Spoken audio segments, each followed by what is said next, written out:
অর্ণবের বাবা, কি হয়েছে তোমার? শরীর খারাপ লাগছে নাকি?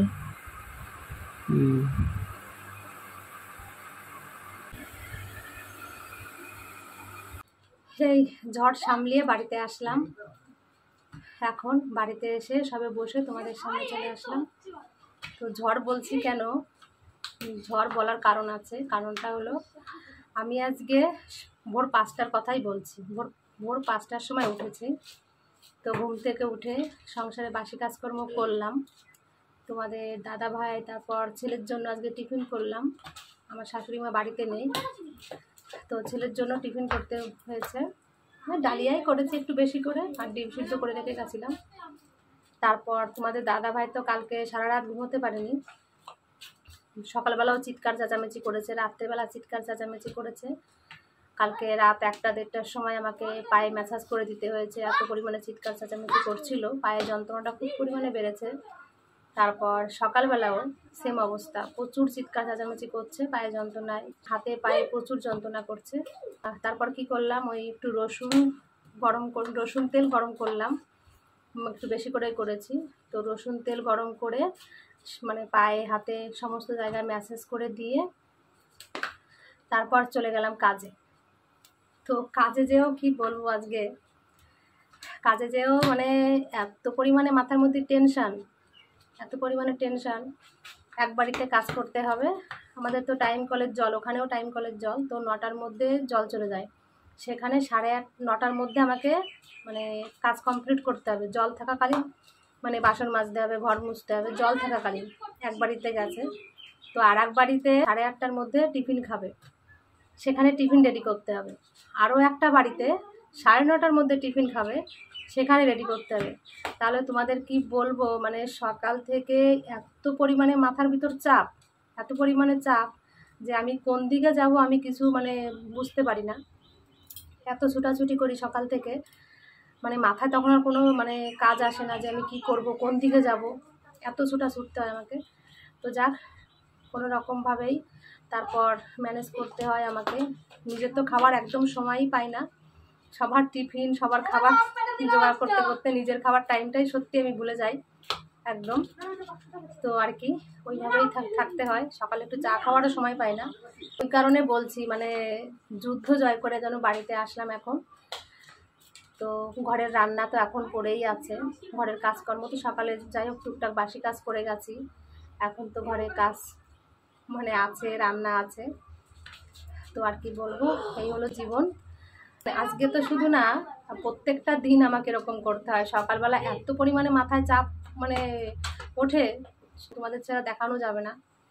মানে ঘুম থেকে তো লাফ মেরে উঠি, যদি কোনো কারণে একটু লেট হয়েছে ঘুম থেকে উঠতে, সেদিনকে আমার মানে আরও বেশি মানে টেনশন বেড়ে যায় যে সব বাড়িতে কি টিফিন ম্যানেজ করতে পারবো, কি জল থাকাকালীন কাজ করতে পারবো, এরকম মনে হয় আমার। তারপর বাড়িতে আসবো, বাড়িতে আবার ঠিক মতন কি রান্না করতে পারবো, এতটা চাপ নিয়ে থাকতে হয়। তো এখন আর কি বলবো, আমি যাই ফটাফট এখন কাজগুলো সেরে। আবার আজকে আমার বাড়ি আসতে আসতে অনেক লেট হয়ে গেছে, কারণ জল বেশিক্ষণ নেই আর। এখন তাড়াতাড়ি আমাকে ঘরের কাজগুলো করতে হবে, রান্না করতে হবে। তোমরা তো আমাকে দেখেই বুঝতে পারছো যে আমার কতটা কষ্ট হচ্ছে, কি কষ্ট করে বাড়িতে এসেছি আমি। তো আর কি বলবো, দেখি গোবিন্দ আমাকে কতদিন এইভাবে চালাতে পারে, দেখা যাক। আর এদিকে দেখো, এই যে বাড়িতে এসছি, আর তোমাদের দাদাভাই যে আজকে শুয়ে আছে, আজকে শরীরটা ঠিক নেই মনে হয়। এই অর্ণবের বাবা, কি হয়েছে তোমার? শরীর খারাপ লাগছে নাকি?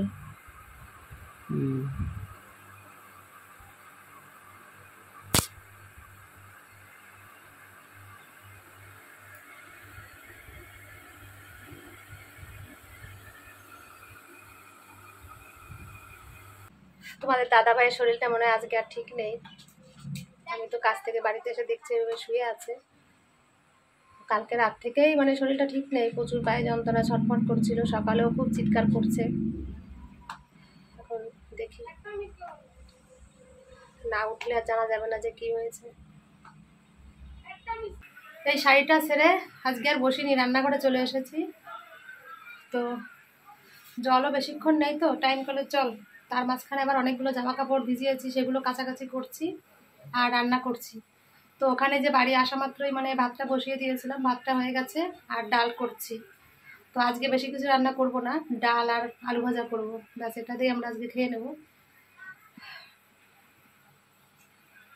আর এদিকে জামা কাপড় কাচতে যাচ্ছি এখন, মানে ডালটা হতে লাগুক, ততক্ষণ আমি জামা কাপড়গুলো কেচে আসি।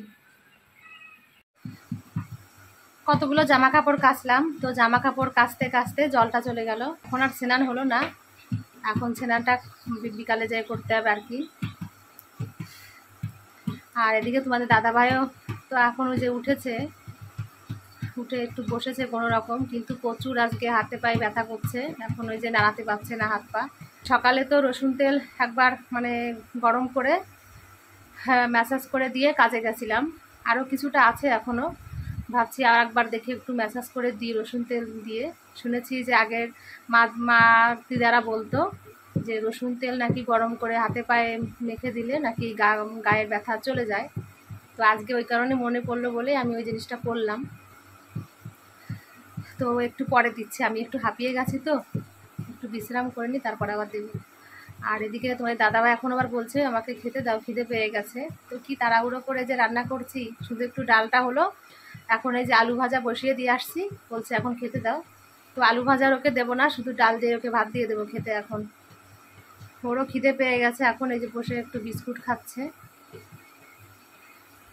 আমি এই যে কাজকর্ম সব সেরে বারান্দায় এসে একটু বসলাম, তোমাদের দাদাভাইকে ভাত দিলাম খেতে, ও খাওয়া দাওয়া করলো, খাওয়া দাওয়া করে এখন এই যে বারান্দায় এসে বসেছে। তো কি হয়েছে সমস্যা, তো আজকে গ্যাস হয়ে গেছে। তো গ্যাস হওয়ার কারণে প্রচুর পেটে ব্যথা করছে, পেটটাও ফুলে গেছে অনেকটা। তারপর পায়ের শিরাগুলো যে কিভাবে ফুলেছে আজকে, ওই কারণে মনে হয় অতিরিক্ত যন্ত্রণা করছে। কালকে রাত থেকে প্রচুর যন্ত্রণা, তো এমনি রেগুলার করে কম বেশি, কিন্তু কালকে রাত থেকে না প্রচুর যন্ত্রণা হয়েছে। তো তোমাদের দেখায় একটু, দেখো কিভাবে পায়ের শিরাগুলো ফুলেছে। এই দেখো, এই দেখো পায়ের শিরার অবস্থা দেখো, মানে পুরো ডিমি ডিমি হয়ে গেছে শিরাগুলো, ডিমি ডিমি এখান থেকে দেখো অনেকটা ডিমি ডিমি হয়ে গেছে পায়ে। তো ওই জন্য মানে প্রচুর যন্ত্রণা করছে। আর এই যে পেটটাও দেখছি সকাল থেকেই মানে ফোলা আজকে।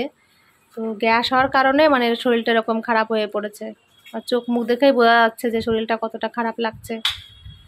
তো আগে তো যাক মোটামুটি একটু ঠিক ছিল, আর আজকে দেখছি এরকম মানে শরীরটা দুর্বল লাগছে। আর দেখো কি সুন্দর হাওয়া ছেড়েছে, ওই কারণে বাইরে এসে বসলাম, স্নানও করতে পারিনি।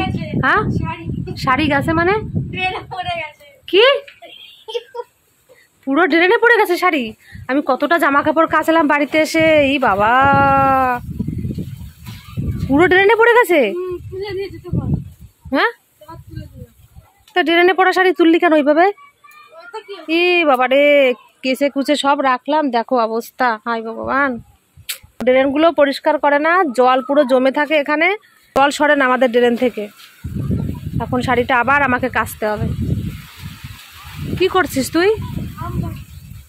আম পাড়ছে। তুই রাস্তায় দাঁড়া, দেখ গাছ দিয়ে আম পড়বে কিন্তু, ভালো হাওয়া ছাড়ছে। আর মেঘলা ওয়েদার, একদম মেঘ করে, আর এই যে মেঘে পুরো ছেয়ে গেছে। হ্যাঁ তো এই যে হ্যাঁ হাওয়াও ছেড়েছে, দেখো কি সুন্দর, বেশ ভালো লাগছে আজকের ওয়েদারটা। আমি তো আজকে আর স্নান করিনি, তো পুরো মানে দেহটা শীতল হয়ে গেছে, এত সুন্দর হাওয়া ছাড়ছে। তো স্নান করবো বিকালে, এখন আর স্নান করলাম না, জলও নেই। তো বেশ ভালোই লাগছে আজকের ওয়েদারটা।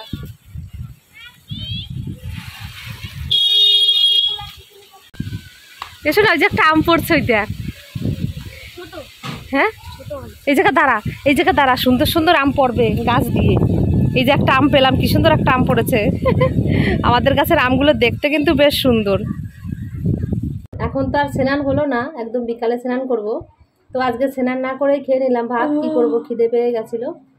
তো এই খাওয়া দাওয়া করে এখন এই যে রসুন তেল বানিয়েছিলাম সকালবেলায়, তো সকালে তো কিছুটা দিয়েছি মেখে, এখন আবার এই যে বসেছি, দেখো রসুন তেলের কালারটাও কিন্তু ব্যাপক হয়েছে দেখতে।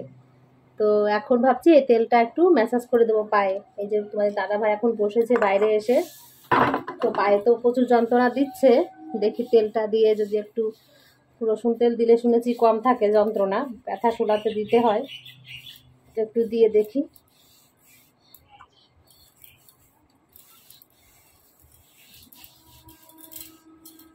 তো যন্ত্রণা কেন পায় তা কি জানি না।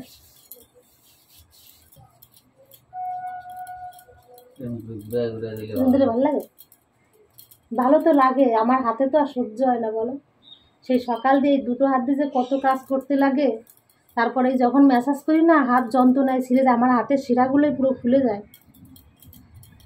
হাত যন্ত্রণা টন টন করে হাতগুলো তখন আমার। তোমার তো ভালো লাগে, আমার তো কষ্ট হয়।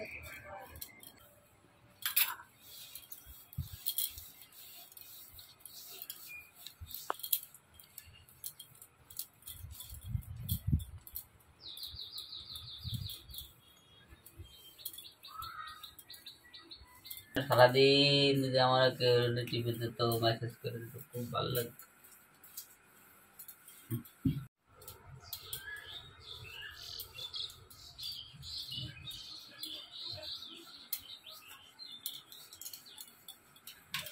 হাত দাও, যদি ঘুরে বসে হাত দাও। একদম হলুদ তেল, খাঁটি সরিষার তেল না, হলুদ হয়ে গেছে। তোমাদের দাদাভাইকে তো একটু ম্যাসাজ করে দিয়ে একটু খাটের পরে এসেছিলাম, তো 5 মিনিট জোর আমি একটু বিশ্রাম করেছি। বিশ্রাম করার পর এখন আবার জল এসে গেছে, তো এখন যাব মানে স্নান করতে। তো আর কি বলবো, অনেকটা দেরি হয়ে যাচ্ছে। দুপুরবেলা স্নান করার কথা, কিন্তু দুপুরে স্নান করতে পারিনি, আর বিকালে স্নান করলে তো ঠান্ডা লেগে যায়। তো তাড়াতাড়ি এখন যাব স্নানটা করতে আর কি। তো যাই হোক, আমার ভিডিওটা আমি এখানেই শেষ করছি।